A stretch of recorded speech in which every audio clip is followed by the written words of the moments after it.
Hello there, my nail friends, and welcome back to another video with Dippin' with Carolina. Today, I am going to be trying Ritzy dips for the very first time. I already have builder gel on my nails and UNT peel base. I will link that up above. And I'm starting off with iGel Beauty's Nectarine. I'm going to be applying this on my pinky, and that is the only place it's going to go. I always stir my powders before using just to break it up a little bit and make it easier for application. I'm going to be using Risen Legacy's base coat, and I'm going to apply 3 coats of Nectarine on my pinky finger.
The next color I'm going to use is by Revel Nail, and it's called Blowout, and it's a beautiful lilac color.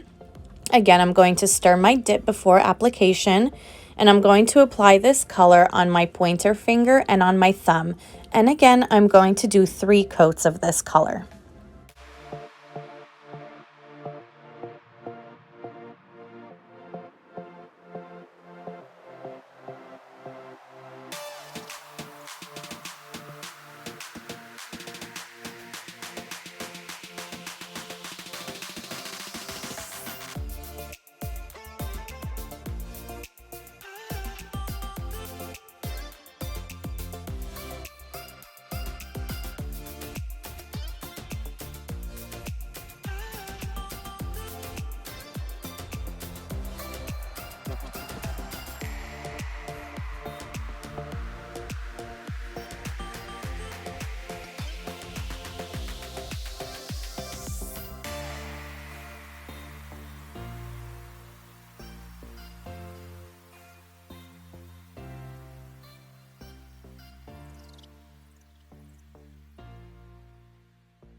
Okay, and now onto the beautiful glitter by Ritzy Dips. It's called Burning Embers. Look at that color shift, guys. Manny's by Taylor, you did an amazing job in creating these colors and these glitter dips.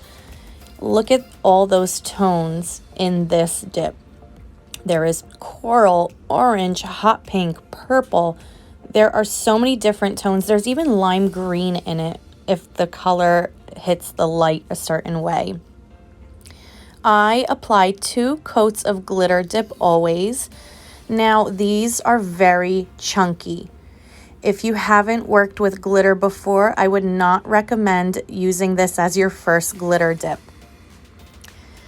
Glitter dips require a lot of patience, a little bit of wait time, a lot of patting, waiting for it to get tacky and sticky in order to pat it flat. If you go immediately after dipping, sometimes the glue or the resin is still a little too wet, and what happens is your glitter starts to slide around. So I do tap very lightly at first, but then as the base starts to harden more and more, I go in and tap and push harder. I always go around my cuticle and either move or remove any of the glitter pieces that are too close to the cuticle line and can be cut up by my nail drill later if I don't happen to encapsulate very well in clear, which sometimes happens near the cuticle. I do notice that I lose my shape with glitter dips. So recently what I've been doing is just very lightly filing the free edges just so I keep my shape.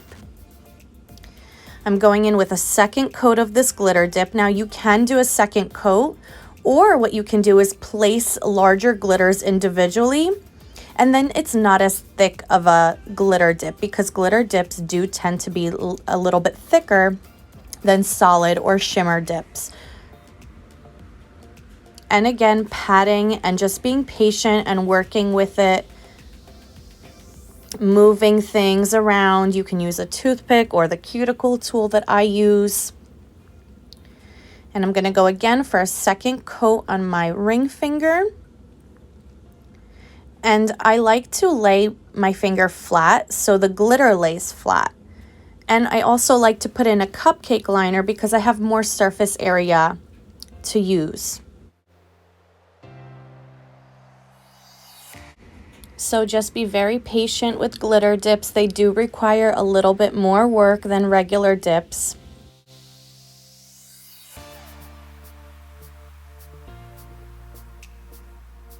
And no matter what, I always encapsulate all of my dip, no matter if it's shimmer, glitter, or solid colors.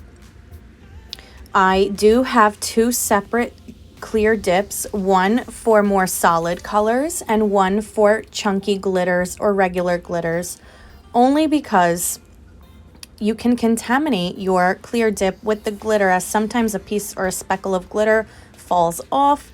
And then I know some people, including me, I don't like to have any kind of glitter on my solid manis. So this just helps prevent that. Clear dip prevents buffing and filing scratches that sometimes reveal these white little splotches. So this is one way to prevent that. If you did do a clear dip and you still have the white splotches, unfortunately, it happens to me too, you filed a little too aggressively. Now for encapsulating chunky glitter dip, I highly recommend doing a thicker layer of base than what you usually would do. This is because glitter has nooks and crannies, and you really want to fill those nooks and crannies with base and with clear dip, just to ensure you get a nice smooth surface as your final result. If you find that one clear dip was not enough, you can do two clear dips, but just be wary that your nails may be a little bit thicker than what you usually prefer. I always take a stiff manicure brush to remove any of my clear. It really does make a huge difference in removing any of that excess clear dip that is not necessary. And now we are going to go in with Activator, which stops the adhesion process and allows the dip to harden and gets it ready for buffing and filing. I apply 2 coats of Activator just to ensure that all of the coats are equally saturated with Activator. I'm going to file and buff off camera for you guys. And this is how nice and smooth and flat my glitter dip is laying after buffing and filing. Now I'm going to individually place a few glitter pieces from Burning Embers onto my pointer and my pinky. So I paint a layer of base. I take a toothpick, I get that tip a little bit sticky and wet with the base, and then I pick up glitter and place it exactly where I want it.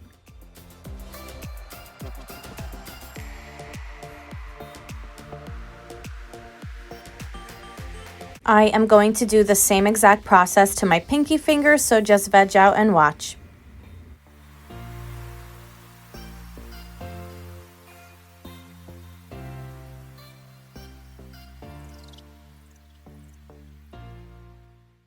And this is what my nails look like just before top coating.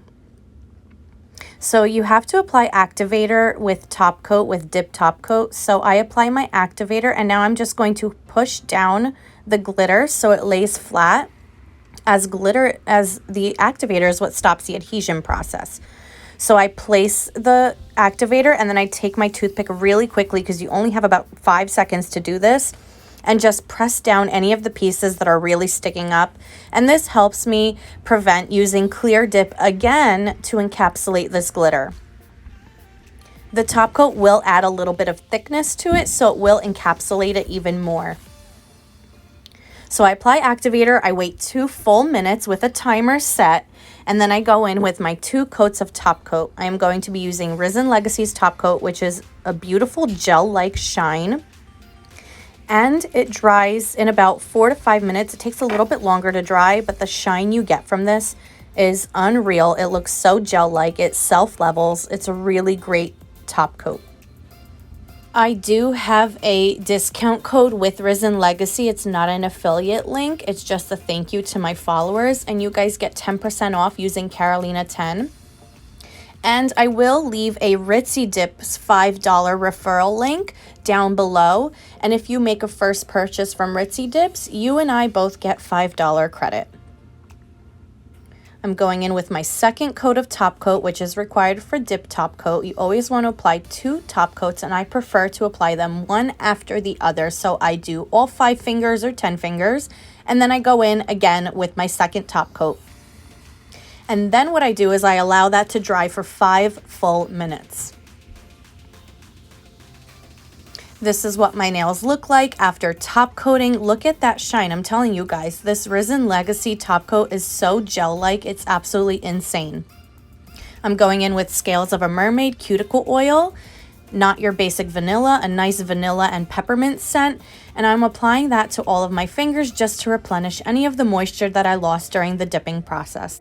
Here is the finished manicure. Thank you guys so much for watching. Please like and subscribe for more content like this in the future. Bye guys.